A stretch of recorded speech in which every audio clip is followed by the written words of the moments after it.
2 రోజుల క్రితం భారత అత్యున్నత న్యాయస్థానం సుప్రీంకోర్టు ఇచ్చినటువంటి ఒక తీర్పు, అది చారిత్రాత్మకమైనటువంటి తీర్పు అని చెప్పి అందరం మాట్లాడుకోవటం జరిగింది. అది ఎస్సీ ఉపవర్గీకరణ రాష్ట్రాలకు అనుమతినిస్తూ, రాష్ట్రాలు తమ పరిధిలో ఎస్సీలకు ఉపవర్గీకరణ చేస్తూ రిజర్వేషన్లు కల్పించవచ్చు అని చెప్పి ఇచ్చినటువంటి తీర్పు.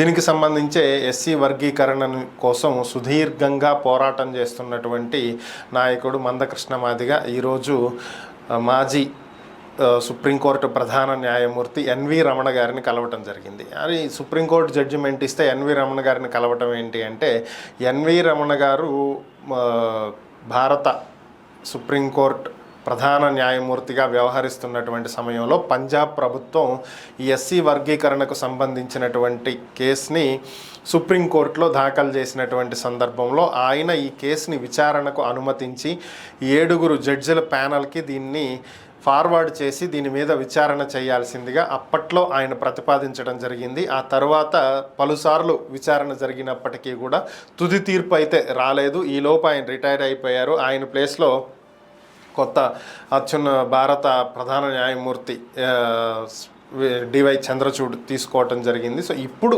దాని మీద ఒక జడ్జిమెంట్ వచ్చింది ఫైనల్గా. సో ఆ రోజు ఆయన విచారణకు అనుమతించి ఉండకపోతే ఈరోజు ఈ జడ్జిమెంట్ వచ్చి ఉండకపోవచ్చు. ఈ ఫలితాలను ఎస్సీ వర్గీకరణను ప్రజలు అనుభవించేటువంటి పరిస్థితి ఉండేది కాదు అని చెప్పి ఆయనకు కృతజ్ఞతలు తెలుపుతూ మందకృష్ణ మాదిగ ఆయన కలవటం జరిగింది.